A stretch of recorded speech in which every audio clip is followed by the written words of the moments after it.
On the 16th of January 2025, we were finally given our first look at Nintendo's new generation of home console. Enter the Nintendo Switch 2. Boasting a larger screen size, fancy new Joy-Cons with mousepad functionality, a 2025 release date, and most importantly, backwards compatibility. Despite, or maybe due to very little about this new console being revealed in the announcement, it was met with a spectrum of reactions. From an underwhelming, to an ecstatic, "This is exactly what we wanted!" While some complaints lauded a lack of innovation and minimal differences from the console's predecessor, the other end of the spectrum pointed out that the Switch concept is very much an enduring and successful product that only needed performance and quality of life updates, much like other mainstream consoles.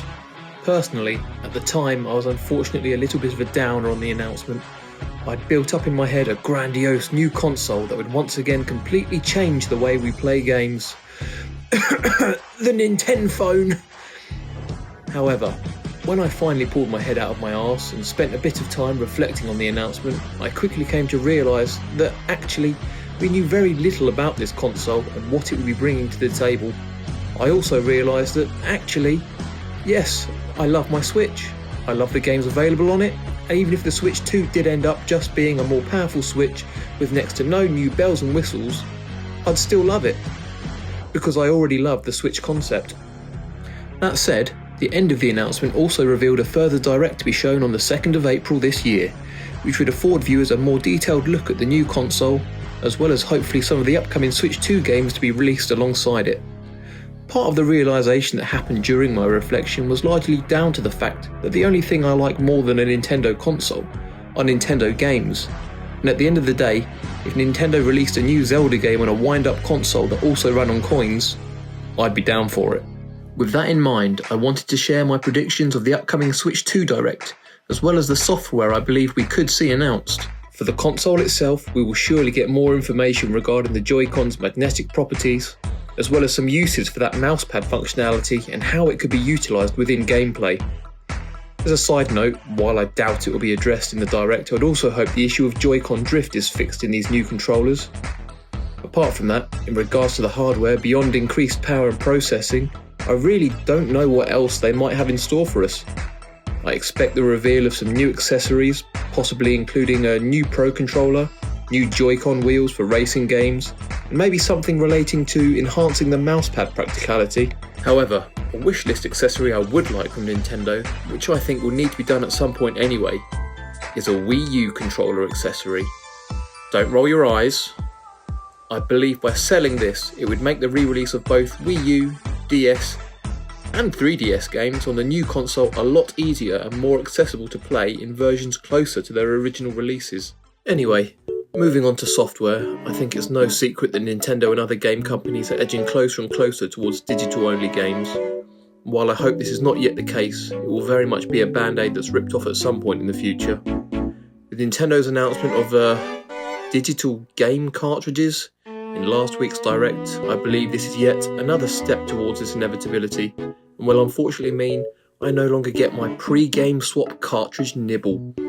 I'll miss that challenging flavour. Or as connoisseurs will try to convince you when something tastes like crap, "Oh, it's an acquired taste." In regards to the games we will actually see, here's a short list of a few of my top picks I believe have a good chance of being revealed in the Direct. Starting with a dishonourable mention, Mario Kart.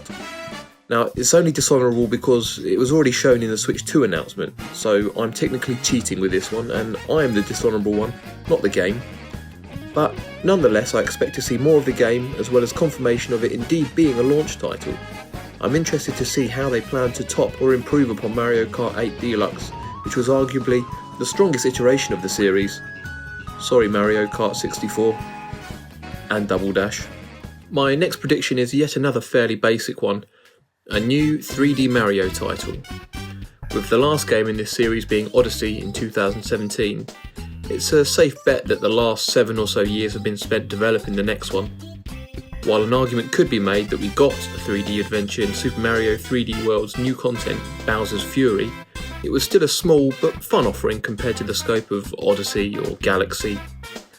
What this new Mario game might look like we can only guess. These games usually incorporate a console's unique functions, so it's likely we could see puzzle solving or even combat using the mousepad functions.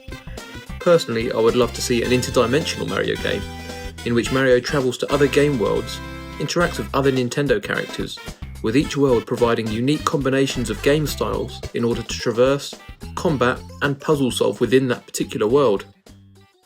1-2 Switch 2. A game similar to this is usually yet another expectation upon a new Nintendo console release. A game designed to show off all the console's new tricks and engage a multiplayer audience with short fun mini-games for the family. The original 1-2 Switch game was a successful launch title of the Switch in 2017 and even gained a sequel called Everybody 1-2 Switch in 2023. Whether this will be yet another sequel in the 1-2 Switch game series or something new entirely, I absolutely expect an iconic party game title to be announced to provide the usual party game function flex expected with Nintendo releases. Animal Crossing. Yes, I fear we'll be seeing a new one of these a lot sooner than expected after the runaway success of New Horizons. The Animal Crossing property is still running extremely strong, and Nintendo very much has the scent of bells in their nostrils. From Lego sets, to clothing labels, to stationery, to the currently ongoing collaboration with Sea Life Centre in the UK, and much, much more, Animal Crossing really has blown up from what was a popular game to an iconic game. Considering people were literally clamouring for more content and quality of life updates from New Horizons, even after the pre-planned seasonal updates stopped, coupled with the recent discontinuation of updates for the also popular mobile game, Animal Crossing Pocket Camp, I think it's very safe to say a new project has had the full attention of the development team for quite a while, and would certainly boost console sales as a launch title. As for expectations, I would love to see the creative freedom of New Horizons in a new larger location, maybe allowing players to choose from a variety of areas such as a cityscape or a rural outback, while regaining some of the personality of the older games. Let the animals be rude and sassy. Program in the ability to share experiences with the NPCs on furniture like in Pocket Camp. If an animal can use a slide in Pocket Camp, it's reasonable to say it's doable on a home console. I want to be able to sit on the swings of Alfonso and put cheddar in a blender. It's not unreasonable.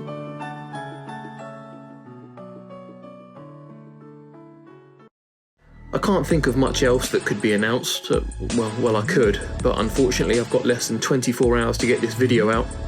There are things that I'd love to see, and lots of properties well overdue their return. It would be great to see a new entry in the Star Fox series, and F-Zero is long overdue a revival beyond Nintendo Online's F-Zero 99.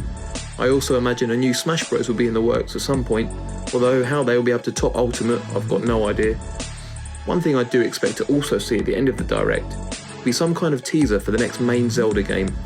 Nothing big or substantial, and I can imagine we've got a good couple of years to wait for the actual product, seeing as we only got Tears of the Kingdom in 2023, but there's no harm in starting the hype early for such an inevitable title, usually. So that's my rushed and limited thoughts going into the Direct on the 2nd. I do expect a large portion of the Direct to be hardware focused, with the secondary motive being the game announcements, but who knows. Well, thank you for bearing with me and my Pinocchio-esque voice lines in this video. Despite the stress, it's been fun to make, and I will hopefully only improve from here on out. Now, please go away. I want to paint some Space Marines this evening. Bye bye.